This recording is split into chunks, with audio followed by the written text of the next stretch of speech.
आज के इसी वीडियो में क्लास 6 का चैप्टर 6 मटेरियल अराउंड अस का पार्ट 2 हम लोग देखेंगे, जो कि हम लोग का पहला और दूसरा टॉपिक, इसमें 4 टॉपिक है टोटल, और पहला और दूसरा टॉपिक ख़त्म हो गया था कि observing material around us.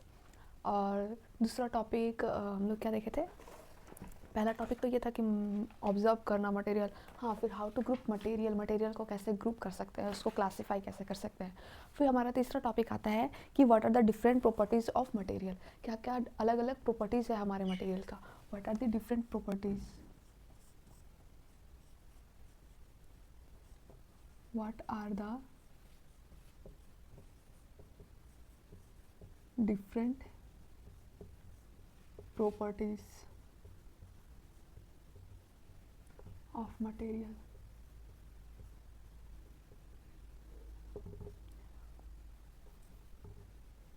What are the different properties of material. तो हमारे प्रॉपर्टी का क्या क्या डिफरेंट मटेरियल, मतलब क्या क्या हमारे मटेरियल का क्या क्या डिफरेंट प्रॉपर्टीज़ बताता है, उसी को हम क्या कहते हैं, वही तो देखेंगे हम लोग। तो पहला इसमें क्या आता है कि observe and identify appearance of material. Observe करना है और क्या करना है, ऑब्जर्व और आइडेंटिफाई करना है, मतलब उसको आइडेंटिफाई कैसे किया जाता है, मतलब उसको देखना है, अच्छे से ऑब्जर्व करना है उस मटेरियल को, वो कैसा उसका अपीयरेंस है, उसका कैसा बनावट है, उसका कैसा, वो कैसे दिखने में लगता है, उसकी क्या बनावट है, तो वो हम लोग देखेंगे।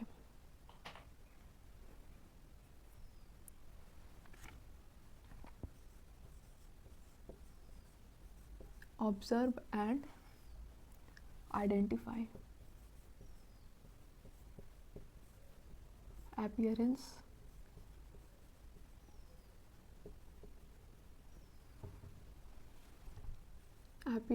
ऑफ मटेरियल क्या है?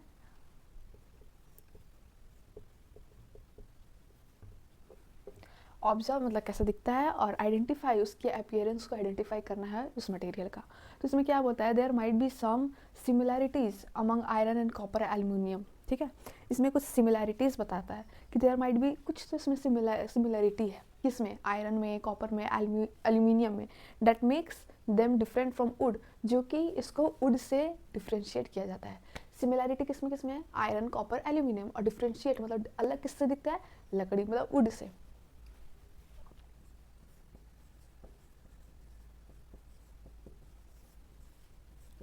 there might be there might be some similarities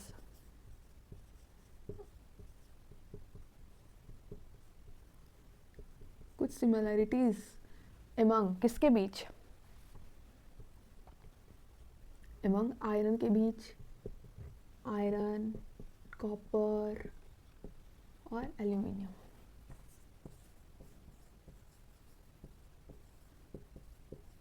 और डिफरेंट किससे दिखता है, that makes them differentiate,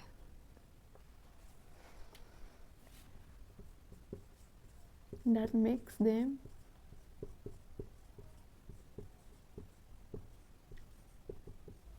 differentiate are different from wood।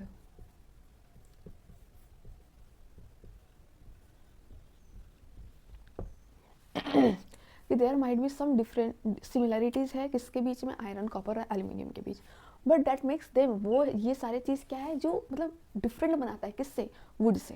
तो कैसे देखते हैं कैसे डिफरेंट बनाता है, क्या इसके प्रॉपर्टीज़ है आयरन, कॉपर, एल्यूमिनियम का, और वुड का क्या प्रॉपर्टी है जो एक दूसरे को ये सारी चीज़ें इस वुड से डिफ्रेंशिएट बनाता है। तो material that typically have shiny surface are said to have a lustre. Lustre means जो चमकता है, जिसके ऊपर जिस पे चमक है, उसको हम लस्टर कहते हैं। क्या बोलता है, मटेरियल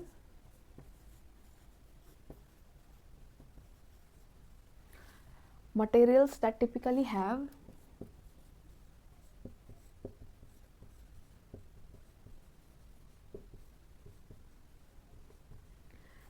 जो मटेरियल है that typically have shiny surface,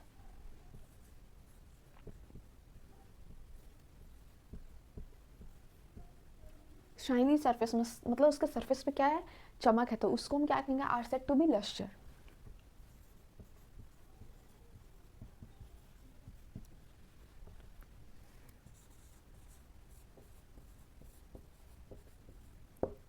lustre कहेंगे। कि जिसके सरफेस पे शाइनिंग थोड़ा आता है, मतलब हम शाइनिंग कौन सा सरफेस पे आता है, आयरन कॉपर एल्यूमिनियम का जो बात कर रहा है उसी पे तो थोड़ा शाइनिंग सरफेस आता है, शाइनिंग चमक आता है, तो उसको हम क्या कहेंगे, लस्टर कहेंगे। क्या वुड पे शाइनिंग सरफेस आता है? नहीं ना, तो उसको हम नॉन लस्टर कहेंगे। इसलिए ये वुड और आयरन कॉपर एल्यूमिनियम को वुड से अलग बनाया गया है, मतलब डिफरेंट बताया गया है इसमें। तो नॉन लस्टर किसको कहेंगे? Material are those that do not have a shiny surface. materials that those have not shiny surface are said to be उसको क्या कहेंगे, नॉन लस्टर।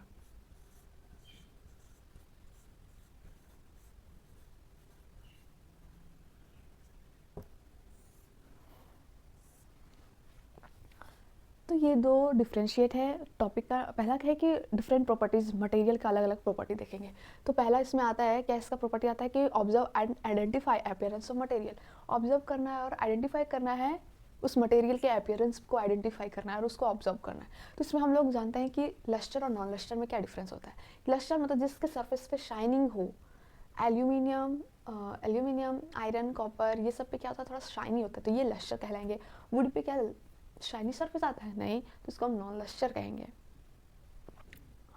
उसके बाद जैसे एग्जांपल, वुड का ही सिर्फ बात नहीं है, ये पेपर भी हो गया, वुड हो गया, रबर हो गया, जूट हो गया। एग्जांपल भी लिख देते हैं,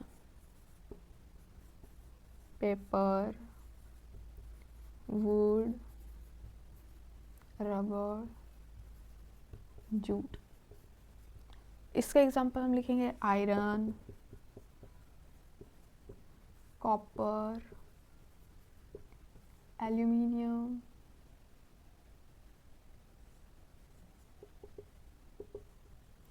तो ये किसका एग्जांपल हो गया? एग्जांपल हो गया लस्टर का। नॉट ऑल द मटेरियल, इसमें एक नोट देख के लिखना है कि नॉट ऑल द मटेरियल, सारे materials shine are metal. Not मतलब सारे मटेरियल को हम जैसे बोलते हैं ना मेटल के जैसा चमकता है, तो हम सारे मटेरियल को नहीं कह सकते कि वो मेटल ही है। देखते हैं इसका पॉइंट देखें।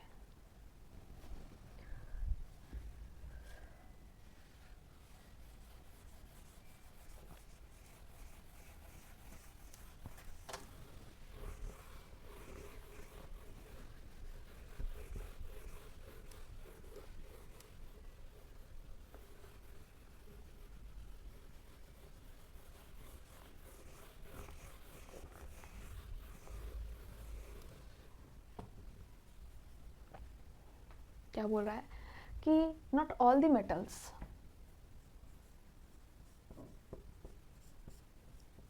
Not all the metals, metals नहीं, material, not all the material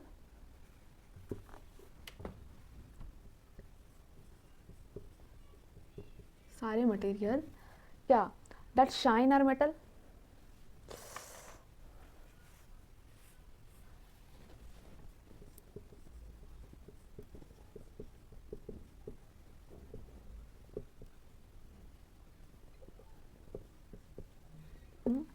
तो surface of some material, surface of some material,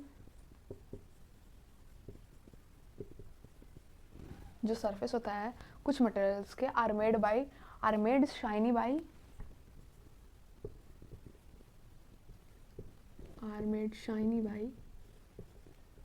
इसकी वजह से पॉलिशिंग या coating them with their layer of the plastic.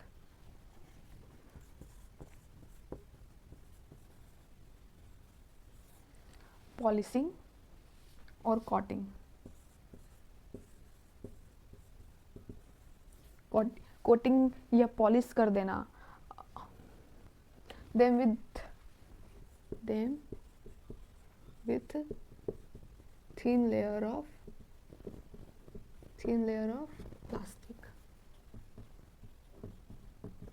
thin layer of plastic से। तो material have not be metal, ठीक है। तो प्लास्टिक और वैक्स की बात कर रहा है, और wax. Or any other material which makes them look shiny. Or any other material which makes them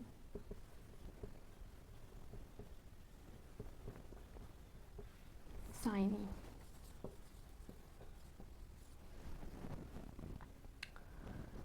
Look shiny हो यहाँ पे. Look shiny. These materials may not be metal. These materials may not be metal. अब समझते क्या बोल रहा है कि नॉट ऑल द मटेरियल, सारे मटेरियल नहीं. हम जिस मटेरियल की भी बात करें, सारे material that shine are metal. सारे मटेरियल जो होते हैं ना, कुछ कुछ मेटल मटेरियल को देखते हैं वो मेटल के जैसा शाइन करता है, ठीक है. Not all the materials that shine are metal. Not all the materials that shine are metal surface of some material. क्या बोल रहा है ये कि सारे मटेरियल जो होते हैं, मतलब नॉट ऑल द मटेरियल, सभी material that shine are metal, जो कि मेटल के जैसा शाइन करते हैं. तो सरफेस ऑफ सम मटेरियल, कुछ मटेरियल का जो सरफेस है वो शाइन किसके वजह से करते हैं, बाय दी उसके ऊपर लेयर चढ़ा दिया जाता है या पॉलिश कर दिया जाता है वैक्स या प्लास्टिक का उस सरफेस, उस मटेरियल के ऊपर. उससे क्या हो कि वो चमक उसकी बढ़ जाए, है ना, चमकने लगे. तो हम ये नहीं कह सकते हैं कि वो भी मेटल ही हो ना, उसको मेटल ही कहेंगे. और एनी अदर मटेरियल, यदि हम और कोई और मटेरियल का बात करें तो which makes them look shine, क्या बनाता है, शाइनिंग लुक देता है उसको. तो दीज मटेरियल्स में नॉट बी मेटल, शायद वो मतलब वो मेटल में उसको कह भी नहीं सकता है ना. जिसके ऊपर पॉलिश कर दिया जाए, उसके ऊपर वैक्स लगा दिया जाए, वो प्लास्टिक लगा का थिन लेयर चढ़ा दिया जाए, तो क्या वो मेटल कहला जाएगा? नहीं. तो हम तो फिर मेटल को पहचानेंगे कैसे? उसके शाइनी सरफेस से पहचान ही नहीं पाएंगे कि कौन. अच्छा, हम दो अलग अलग मटेरियल को रख दे, एक में प्लास्टिक या वैक्स का थिन लेयर चढ़ाया और एक ओरिजिनल मेटल, तो दोनों में तो डिफ्रेंशिएट करना थोड़ा मुश्किल हो जाएगा ना, क्योंकि दोनों चमक रहा है. दोनों हम लोग क्या समझेंगे कि भाई मेटल है ना, क्या कहेंगे, दोनों मेटल है. तो इसके अलावा और क्या प्रॉपर्टी हो सकता है कि हम बता सकते हैं कि ये मेटल है और ये नॉन मेटल है. विच मटेरियल, अब हम दूसरे सब टॉपिक में आते हैं. विच मटेरियल्स आर हार्ड, कौन सा मटेरियल हार्ड होता है?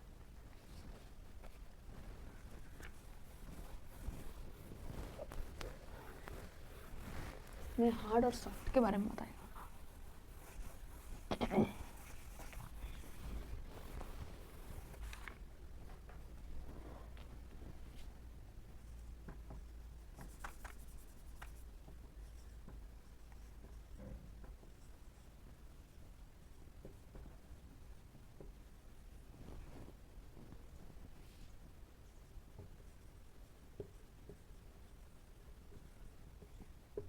विच मटेरियल्स आर हार्ड, कौन सा मटेरियल हार्ड है?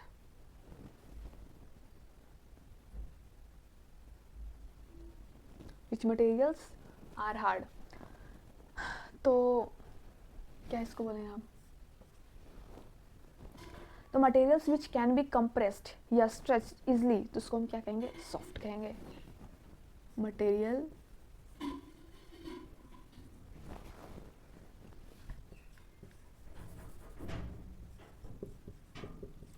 which can be compressed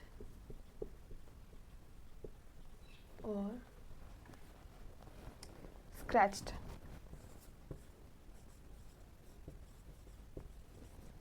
उसको हम कंप्रेस्ड कर सके, स्क्रैच्ड कर सके ईजिली, तो उसको हम क्या कहेंगे? सॉफ्ट.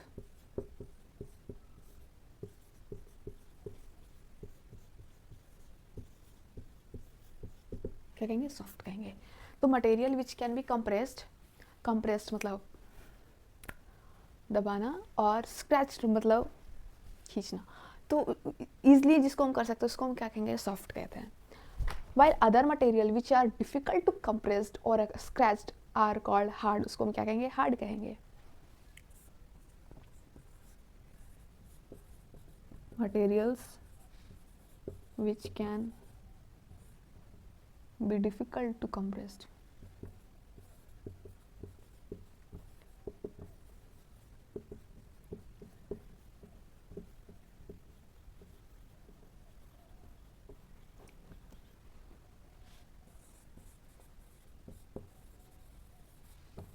आर कॉल्ड, इसको क्या कहेंगे, हार्ड कहेंगे. तो इसका एग्जाम्पल भी दिया हुआ है. तो properties are relative in nature. वो ये जो प्रॉपर्टी दिखा रहा है वो एक रिलेटिव है, किससे, नेचर में. तो rubber is harder than spongy, है ना. रबर, स्पॉन्जी जो होता है ना, वो बड़ा सॉफ्ट होता है और कैसा होता है, उसको हम कंप्रेस इजीली और स्क्रैच इजीली कर सकते हैं. तो जो रबर है वो हार्डर है, मतलब थोड़ा हार्ड है, किससे, स्पॉन्जी से. Rubber is harder than spongy.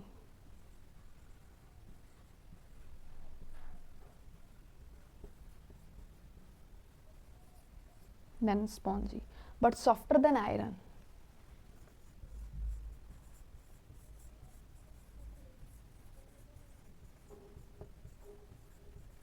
Iron से कैसा है, आयरन से कैसा है, वो सॉफ्ट है. कौन, रबर. बट हार्डर किससे है, स्पॉन्जी से. तो ये हमारा दूसरा हुआ विच मटेरियल आर हार्ड. पहला था हमारा लस्टर एंड नॉन लस्टर के बारे में डिफरेंसेस. दूसरा हार्ड एंड सॉफ्ट के बारे में था. तो हम लोग ये कह सकते हैं कि मटेरियल जो होता है can have a different properties. Material के पास अलग अलग प्रॉपर्टीज हैं, like lustre, non lustre, hardness, softness and colour also. तो ये लिखते हैं, क्या लिखते हैं,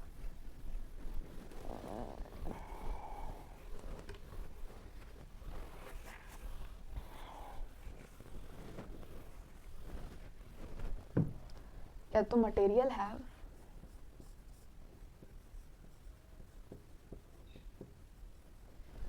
जो मटेरियल है, मटेरियल्स कैन हैव अ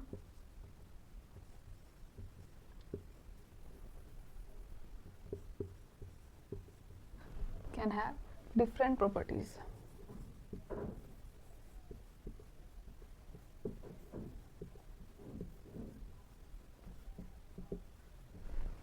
जो मटेरियल होता है उसके पास अलग अलग प्रॉपर्टीज हैं, like lustre, like lustre,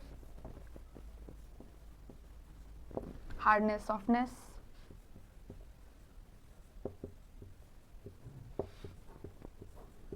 hardness हो गया, सॉफ्टनेस हो गया, और क्या हो गया, एंड कलर ऑल्सो, रंग बिरंग. तो जो मटेरियल होता है उसके पास अलग अलग प्रॉपर्टीज हम लोग जैसे देख लिए, लस्टर हो गया, हार्डनेस हो गया, सॉफ्टनेस हो गया, कलर भी हो गया.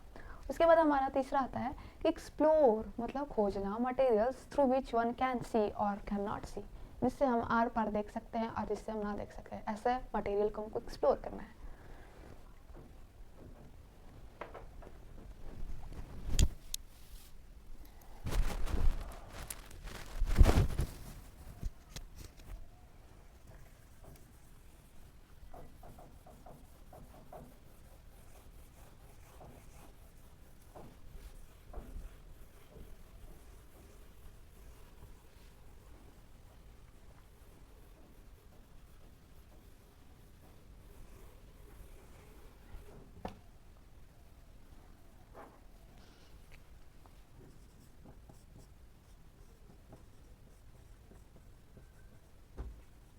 Explore material through which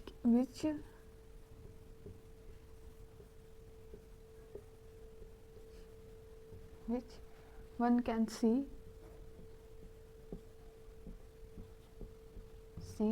or cannot see.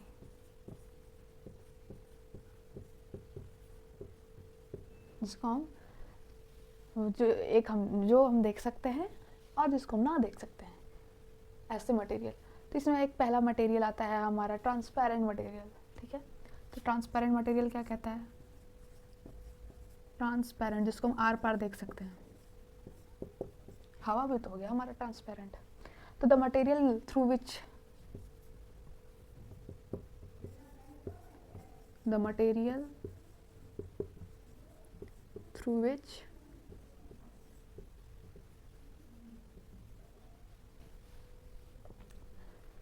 things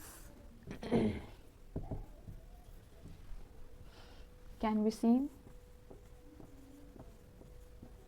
जिसको हम seen clearly,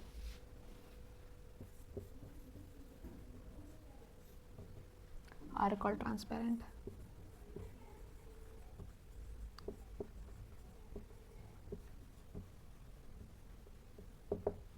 उसको हम क्या कहेंगे? ट्रांसपेरेंट. ऐसे material through which things can be seen clearly, ऐसा मटेरियल हो जिसको हम आर पार देख सकते हैं. कैन बी सीन क्लियरली, है ना, जिसको हम कोई भी थिंग्स को आर पार हम देख सकते हैं, और उसको हम क्या कहेंगे? ट्रांसपेरेंट. अब जैसे हमारा एग्जांपल हो गया ग्लास हो गया, वाटर हो गया, पानी के थ्रू भी हम लोग आर पार देख सकते हैं, एयर के थ्रू भी हम लोग आर पार, जैसे हमारे आसपास क्या है? एटमॉस्फेयर, एयर ही तो है, तो हम देख रहे हैं ना, तो ये क्या है? ट्रांसपेरेंट मटेरियल हो गया.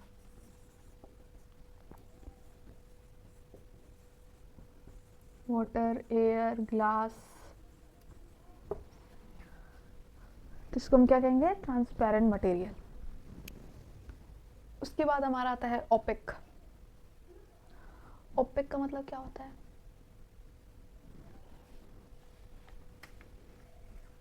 ये तो ट्रांसपेरेंट ओपेक ऑब्जेक्ट.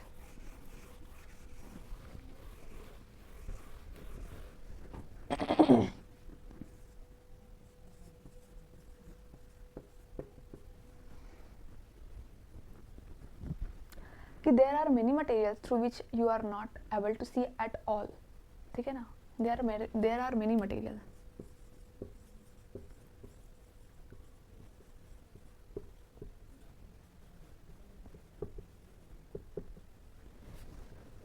बहुत सारे मटेरियल है through which you are not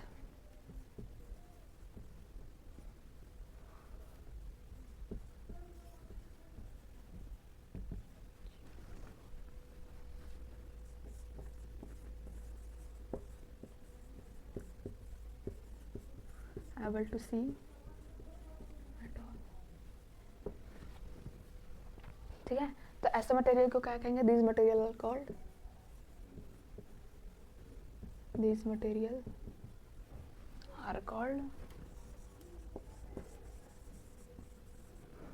opaque object.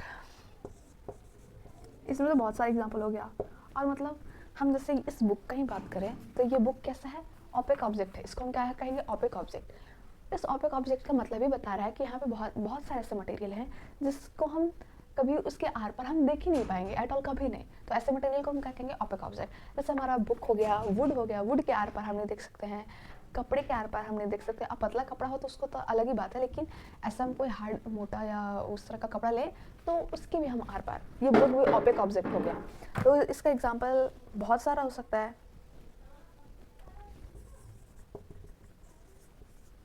एक घर के आर पार, एक दीवार के आर पार नहीं देख सकते हैं. बुक, वॉल और ये वुड, ये सारा एग्जांपल ओपेक ऑब्जेक्ट का. उसके बाद हमारा आता है किसका? ट्रांसलूसेंट का. ठीक है, कि ट्रांसलूसेंट का मतलब क्या होता है? कि the material through which objects can be seen but not clearly, है ना.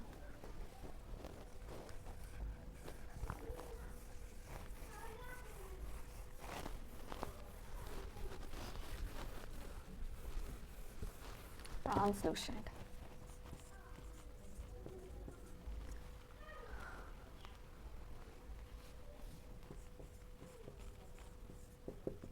क्या बोलता है ट्रांसलूसेंट? क्या बताता है? कि the material through which object, the material through which object, ऐसा material which can be seen through object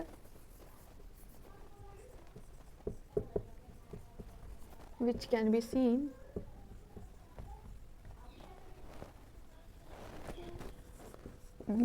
but not clearly.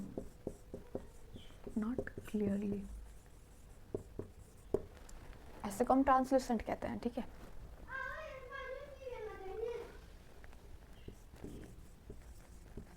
ऐसे मटेरियल को हम क्या कहते हैं, are called translucent.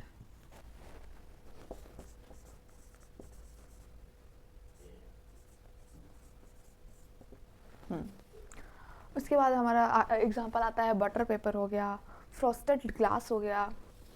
Example butter paper,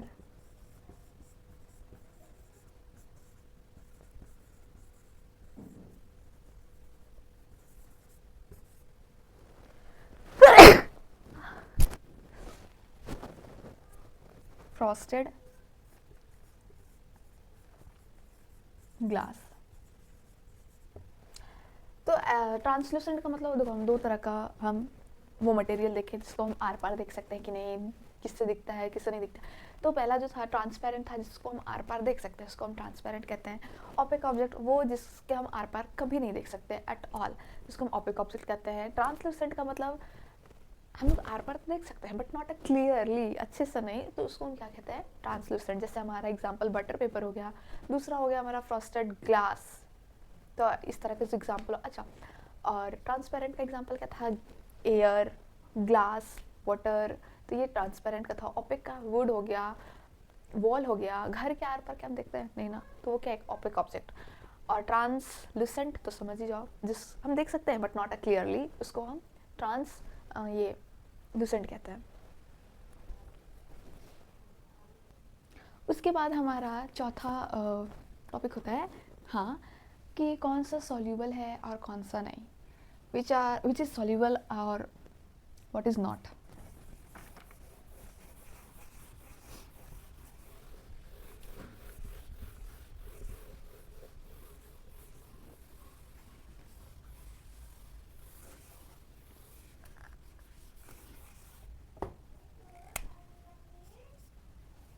what is soluble in water, soluble का मतलब समझ में आ रहा है, जो डिजॉल्व हो जाए।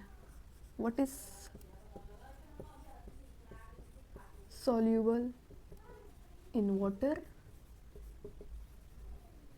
and what is not, कौन सा नहीं। what is soluble in water and what is not।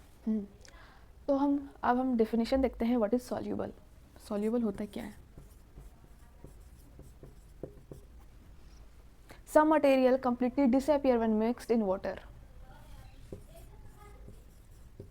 some material क्या होता है, disappear, छुप जाता है, disappear, है ना, ठीक है। completely disappear हम लिखेंगे, completely। तो कुछ मटेरियल जो होते हैं वो completely disappear हो जाते हैं when mixed in water, when mixed with water, पानी के साथ मिलाओ तब, mixed in water। तो उसको हम कहेंगे this material dissolve in water. अच्छा, तो these materials dissolve in water or in the other words they are soluble in water। तो ऐसे मटेरियल या ऐसे सब्सटेंस को हम क्या कहेंगे कि they are soluble in water।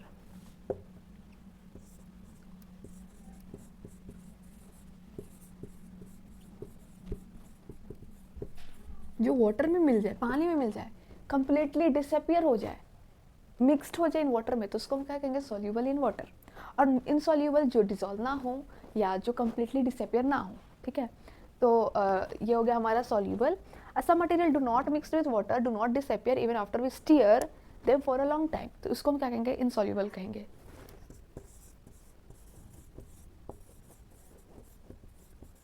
Some material, कुछ मटेरियल जो होते हैं, do not mix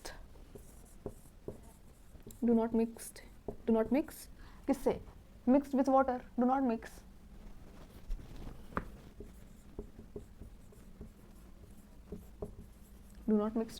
with water. और लिख सकते हैं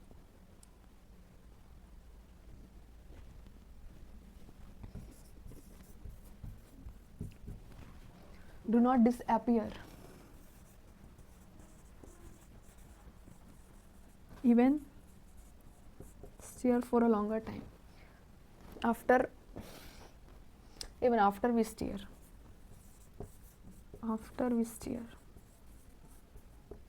ठीक है. तो them for a long time,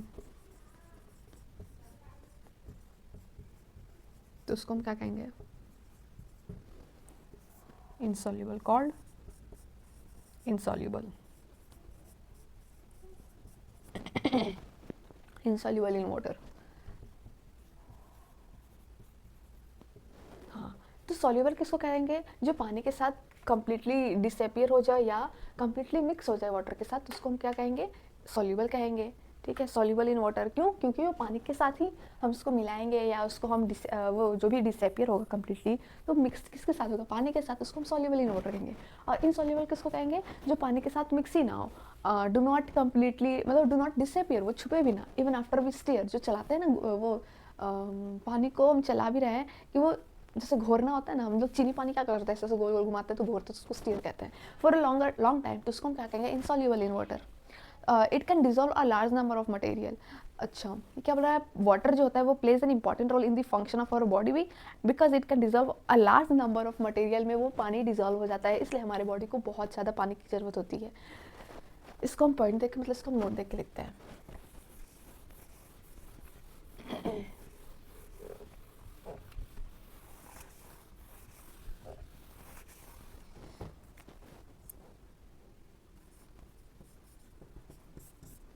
क्या है कि पानी जो है plays an important role. Water plays an important role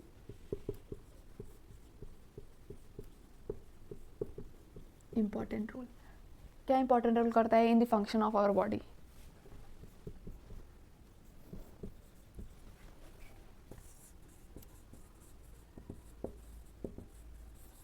in the functioning of our body, हमारे बॉडी के फंक्शन को. ठीक है, तो because it can dissolve,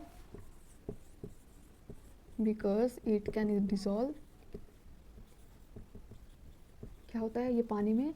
it can क्या होता है? वो डिजोल्व हो जाता है अ large number of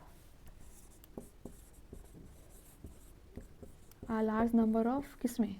a large number of, it can dissolve a large number of किसमें डिजोल्व हो जाता है?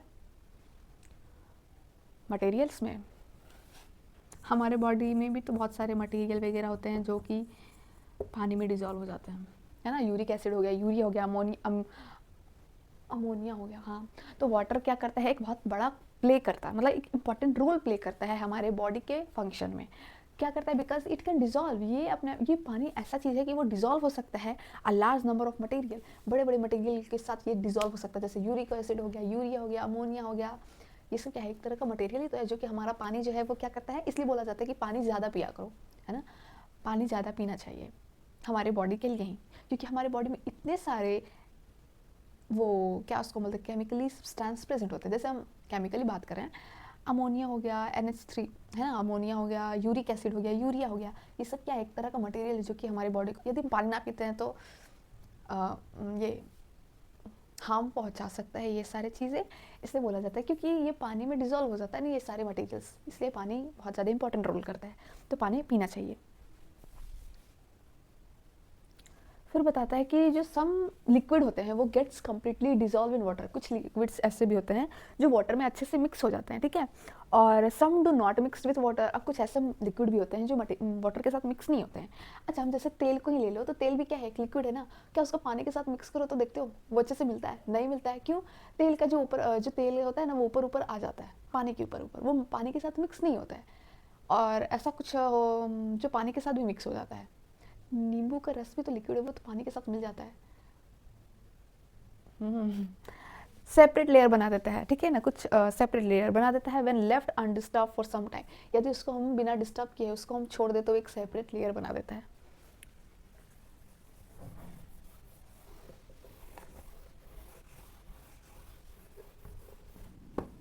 सम लिक्विड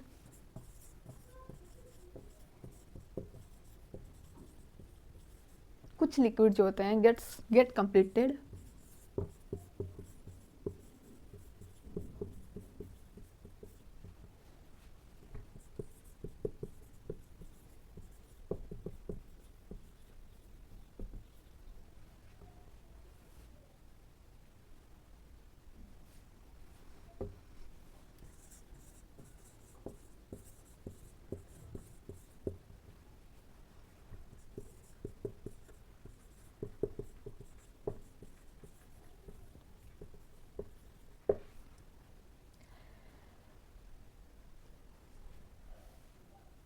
हाँ, तो क्या बोला है कि कुछ लिक्विड होते हैं जो गेट कम्प्लीटली मिक्सड हो जाते हैं पानी के साथ, और कुछ ऐसे भी लिक्विड होते हैं जो कि पानी के साथ मिक्स ही नहीं होते हैं। जैसे कि एग्जांपल हम क्या लिए थे, ऑयल का ले लो, घी का भी ले लो, ये भी क्या एग्जांपल है, ये जो पानी के साथ मिक्स नहीं हो पाता है अच्छे से, और and form a separate layer, and form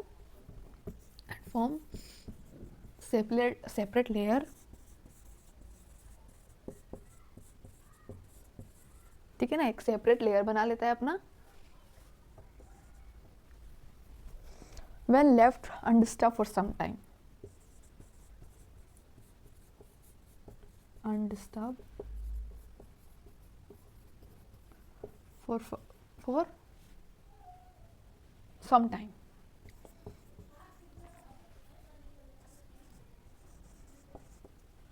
some time के लिए उसको हम डिस्टर्ब ना करें तो। उसके बाद इसी तरह से हम गैस के बारे में बात करते हैं कि some gases are soluble in water. कुछ गैसेस क्या आता है, सॉल्यूबल मतलब मिल जाता है वाटर के साथ, ठीक है, वेयर अदर्स आर नॉट। कुछ गैसेस होते हैं जो पानी के साथ नहीं मिलते हैं।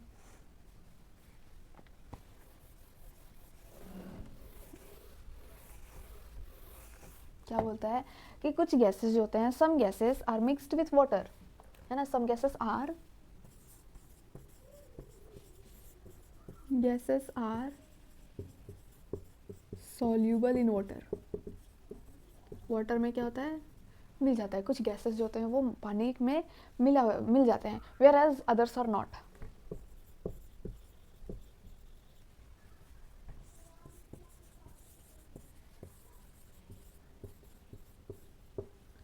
कुछ होता है, कुछ गैस पानी के साथ नहीं मिलते हैं। फॉर एग्जाम्पल, हम एग्जाम्पल की बात करें, जो ऑक्सीजन होता है वो वाटर के साथ मिल जाता है। Oxygen gas dissolve in water.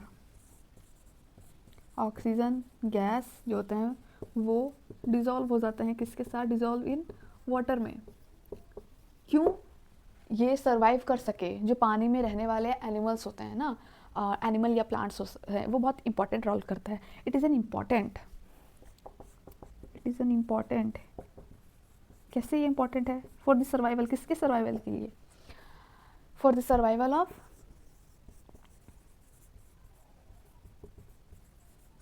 Of किसके सर्वाइवल के लिए, animals and plants, animals and plants के लिए, ठीक है। And that live in water, जो कि पानी के अंदर जो रहता है, दैट लिव इन वाटर, जो पानी के अंदर रहते हैं, वो ऑक्सीजन बड़ा वो करता है ना, इम्पॉर्टेंट प्ले रोल करता है। तो ये जो ऑक्सीजन होता है ना, वो पानी के साथ डिजॉल्व हो जाता है। तो ये क्या है, इंपॉर्टेंट है फॉर द सर्वाइवल, जो कि सर्वाइव जो कर पाते हैं एनिमल्स या प्लांट्स जो पानी के अंदर रहते हैं, उनके लिए ये सही है। उसके बाद हमारा वो लास्ट तो नहीं कह सकते हैं, हाउ हैवी और लाइट। हम कैसे पता कर सकते हैं कौन हैवी है कौन लाइट है, मास की वजह से।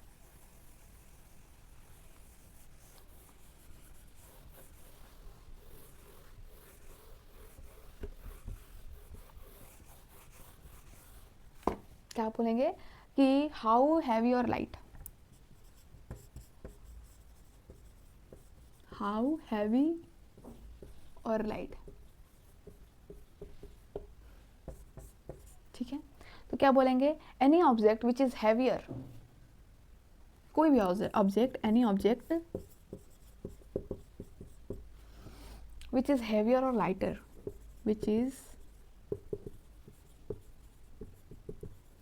हेवियर और लाइटर, ठीक है। कोई भी ऑब्जेक्ट वो हैवी दिख रहा हो या लाइटर दिख रहा हो, उसको मीज़र करने के लिए, मतलब उसको नापने के लिए, उसको तौलने के लिए, can be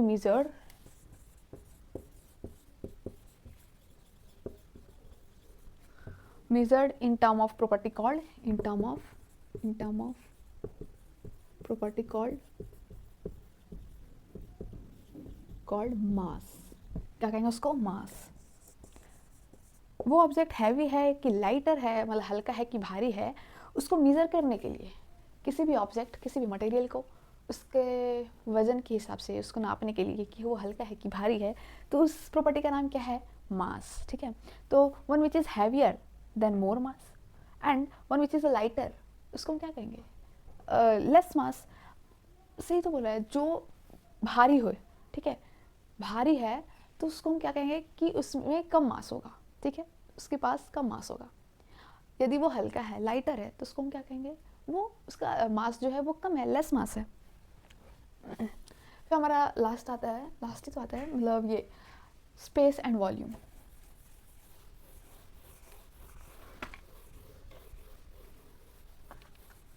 space and volume,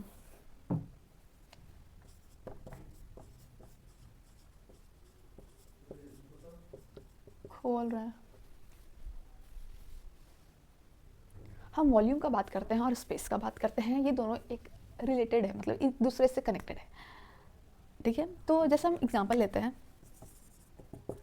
ये गिलास है, टम्बलर है, ठीक है, इसमें इतना ही पानी भरल है,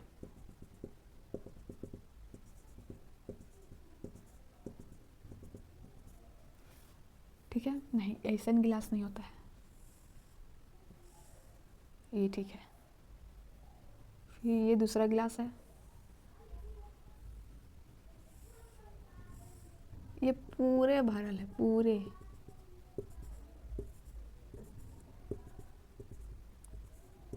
ठीक है, ठीक है।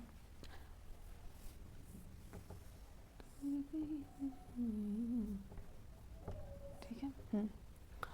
तो क्या बोल रहा है कि the both tumbler have the same capacity. Both tumbler, tumbler मतलब जिससे हम पानी पीते हैं, सेम कैपेसिटी मतलब दोनों यदि हम पानी भर के रखें तो दोनों में सेम कैपेसिटी है, दोनों में इक्वली पानी भराएगा कैपेसिटी। लेकिन द वाटर लेवल, जो वाटर का लेवल है वो डिफरेंट है इन ईच केस में, हर एक केस में। ये तो जो वाटर का लेवल है वो अमाउंट है वो डिफरेंट कर रहा है हर एक केस में। The amount of water in each tumbler is different. The amount of water in each tumbler वो क्या करता है, ये डिफरेंट बना रहा है।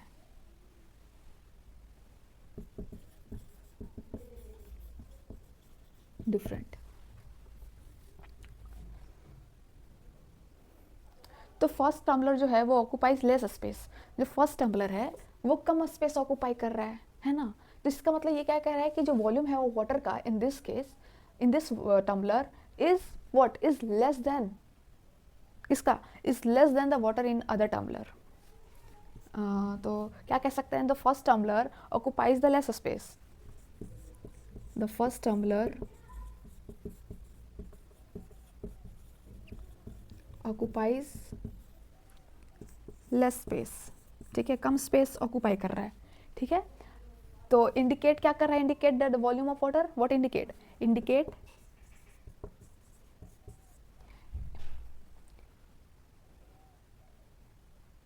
indicating that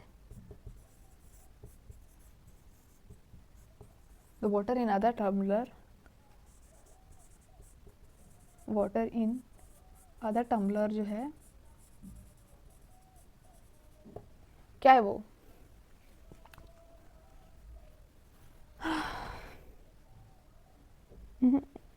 छोड़ो ये नहीं लिखते हैं, जस्ट हम लोग वॉल्यूम का मतलब समझते हैं कि वॉल्यूम क्या कहना चाह रहा है।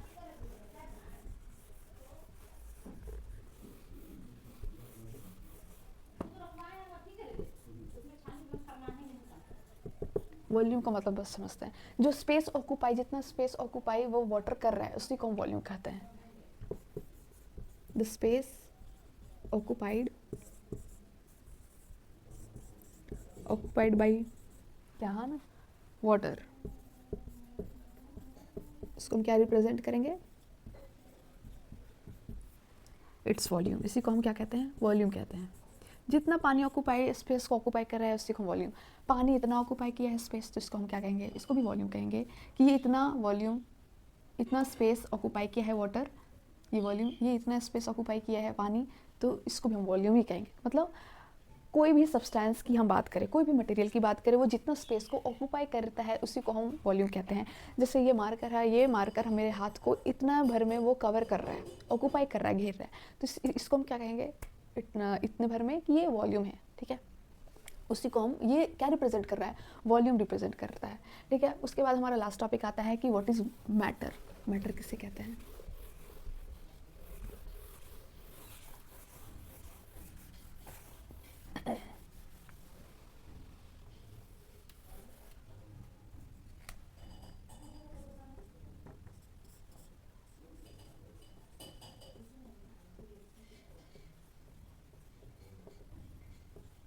मैटर क्या कहते हैं हम लोग, मैटर पिछले वाले 11th क्लास के में चैप्टर में देखे थे कि matter which has occupy the space, ठीक है। Mass and volume are two properties that is possessed all by all material. हाँ, ये हम लिख सकते हैं कि मास और जो वॉल्यूम है, मास एंड जो वॉल्यूम है are the two properties,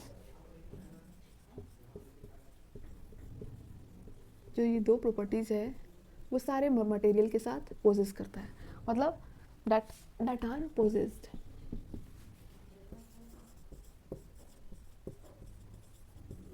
by all material के साथ। क्या होता है मैटर, एनीथिंग, ठीक है, anything that occupies the space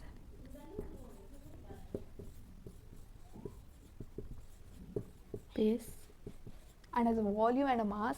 space का मतलब व्हाट, वॉल्यूम, जितना वो स्पेस क्या कर रहा है, कवर्ड या ऑक्यूपाई कर रहा है, उसी को वॉल्यूम, वो वॉल्यूम रिप्रेजेंट करता है। And have a mass is called, क्या कहेंगे, मैटर कहेंगे, मैटर, ठीक है। जो मैटर होता है उसकी क्वांटिटी भी देखते हैं, the mass given the quantity of matter, the unit of measure, जो मेजर जो मास को मेजर करते हैं वो ग्राम और किलोग्राम में। मास को हम किस चीज़ से मेजर करेंगे,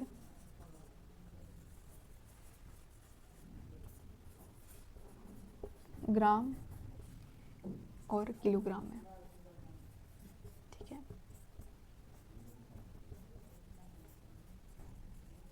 किलोग्राम में मास को मेजर करते हैं। और जो वॉल्यूम होता है, जो स्पेस ऑक्यूपाइड करता है मैटर, इट्स अ वॉल्यूम, इसको हम वॉल्यूम को किस चीज़ में लेंगे, लीटर या मिलीलीटर में लेंगे।